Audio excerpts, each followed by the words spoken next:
Hindi ba kayo kay Wax? Hindi mo tayo pwede.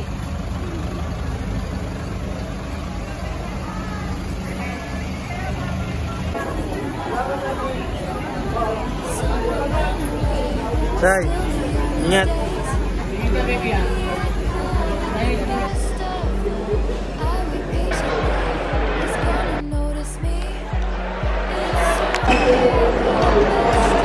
Bukas ko ng bag ko. May steak o. Akala ko kay Wax. Tapos, binuksan ko. Letter pala ng GW. Mga hayop kayo. Nilagay ni Carlo bago kami umalis. Kaya ngayon ko lang nakita.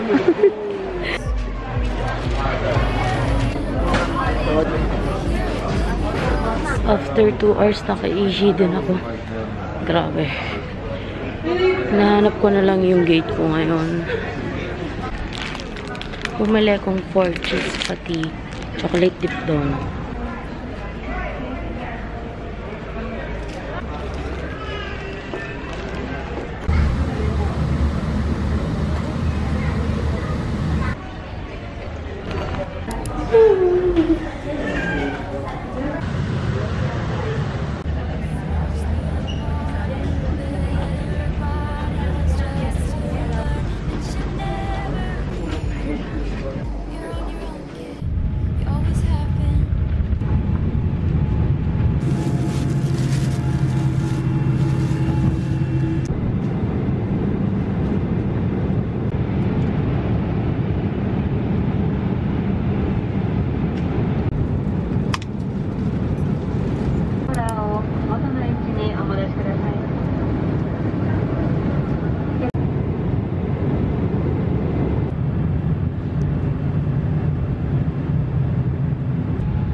Alam niyo ba, ang yabang ko pa sa aeroplano. Sabi ko, ito na yun, Japan.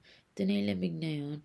Alam, nung nag-touchdown kami, tapos nung naglakad na ako dyan sa connecting nung building at aeroplano, grabe, sobrang lamig. Diyan ko naramdaman yung lamig na ibang bansa, para akong nasa freezer.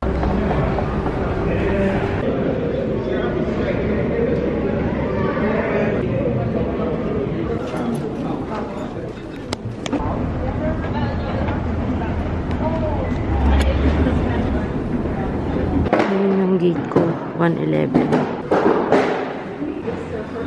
Upo muna ako dito sa sulok. Alam nyo, hindi pa rin sa akin nagsisink in. Kanina nasa airport ako. Feeling ko naglalaro lang ako kasi nakakatuwa yung TV sa harap. Tinatanggal ko lang lahat ng gamit ko kasi ang daming nakasabit sa akin. Wala na akong dalang maleta kasi lahat naka-check-in. Ang dami naman nakasabit sa akin. So, ito. May kwento ko. Nakikita nyo to, yung bigay ni Carlo. Bawal pala to pag kakain. So, mahirapan akong kumain pag meron nito kasi may binibigay din silang unan. So, ito nga, kinuha nung FA. Nilagay niya dun sa taas. Nakalimutan ko yung tawag. Tapos, yung mga katabi ko kasi, senior citizen. Tapos, mga cute lang sila, mga tahimik. Mga non-judgmental. Tapos yung katabi ko sa left side is mga Pinoy na hindi nagsasalita. Mga matanda talaga. Sa right side, Japanese na matanda. Pero mukhang businessman siya kasi naka-coat siya. Tapos naka-suitcase. Ay, basta yun. Tapos, pagka-landing, ang cute niya kasi, alam niyo yung mga, nakalimutan ko yung tawag. Ang cute kasi nagmamadali siyang tumayo. Wala naman pala siyang luggage na nandun sa taas. Kukunin niya lang pala to para sa akin. Kasi nung nilagay ng FA nung una yung ito, bago kami mag-departure, tumingin siya sa akin, tapos natawa siya kasi itsura ko, nagulat ako eh. Kasi pwede eh. Kinuha lang pala kasi hindi ako makakain na maayos kasi nga magiging dalawa yung unan. Wala, ang cute lang. Tapos nagkita kami kanina nung paglabas. Nagbabay siya sa akin. Grabe. Sobrang high-tech talaga dito sa Japan. Sabi ko, naisip ko, lalobat na ako. Tapos power bank, bagal mag-charge. Pagtingin ko sa tabi ko, akala ko mga ilaw lang to. Mga charge port pala. Ay, ang mga maraming yan. Tapos ang daming basurahan. Sa Naiya, nadala ko na yung basura ng Naiya dito kasi walang basurahan.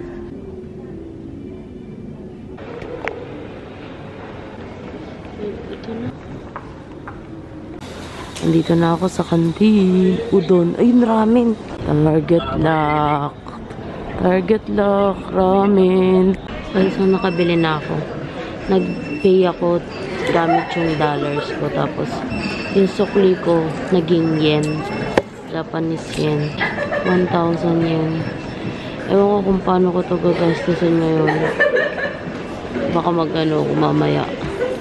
Vending machine. Sobrang bango. Ramen Kuroda pagpapalit na kita. Joke lang.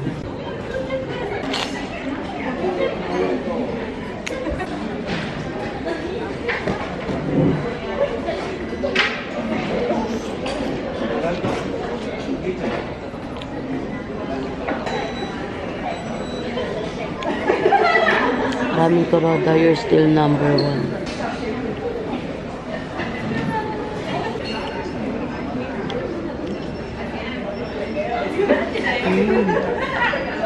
Yung meat nila mas masarap. Sarap.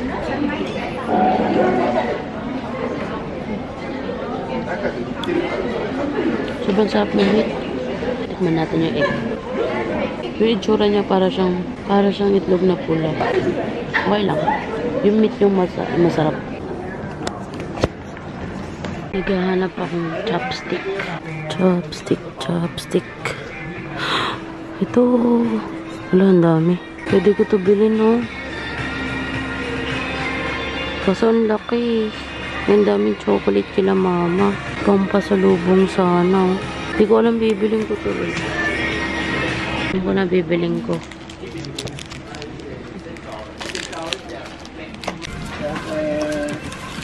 Sa sunrise na.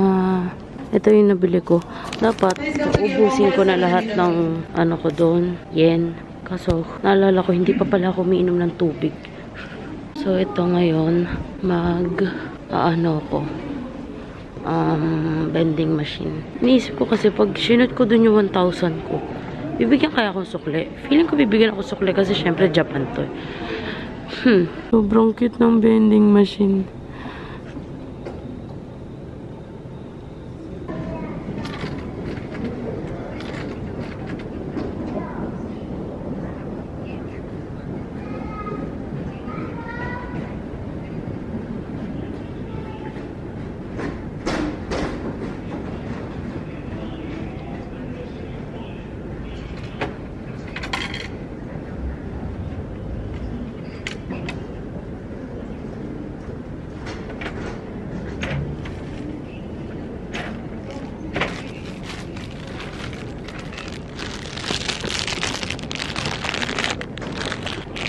Ang cute. Sinukulian ako ng vending machine. Let's try the drinks naman. Gagamitin ko ni 1,000 yen.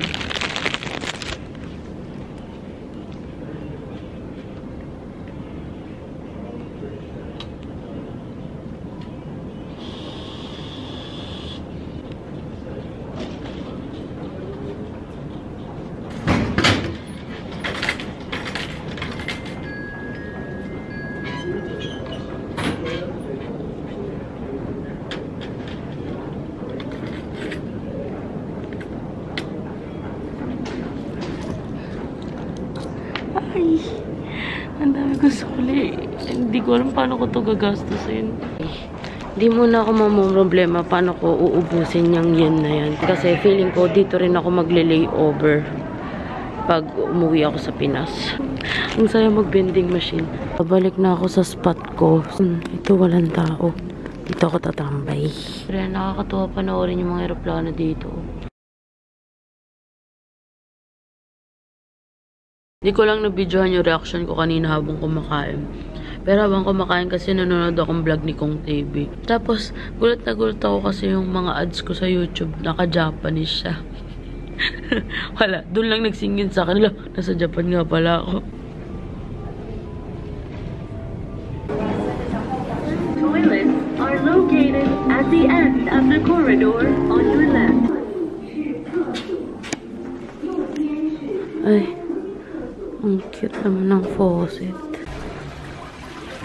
Hala, ang cute ng CR. Na ano ko. Uy, may ganun. Ito. Paano to? Parang ayoko na umihi.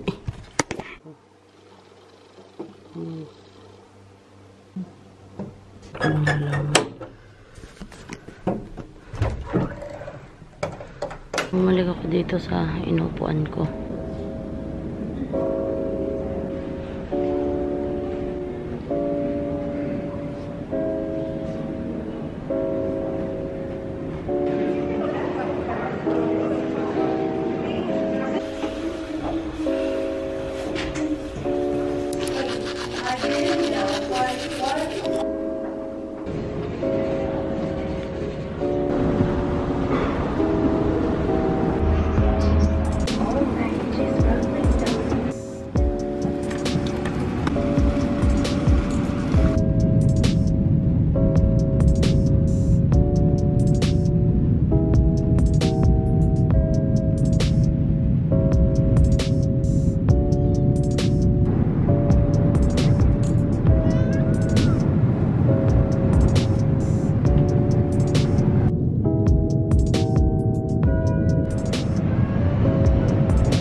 Tapos na yung customs.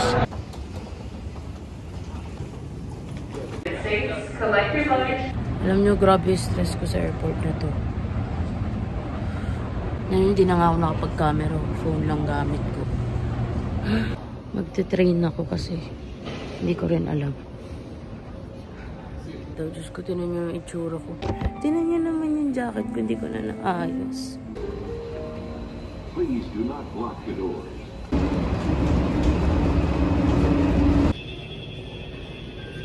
Punta talaga ako ng USA para dito eh. Ayan, bahala kayo, stressin ako basta may Cheetos at salad ako. Sabi ang haggard ko na.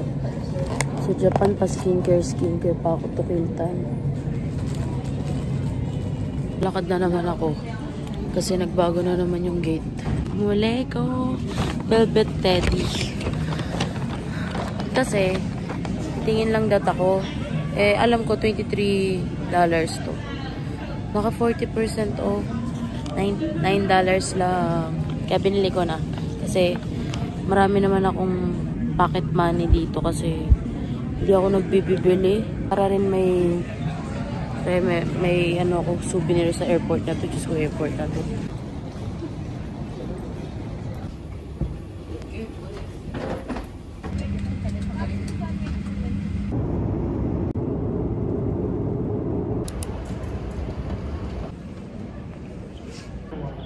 The plane is arriving.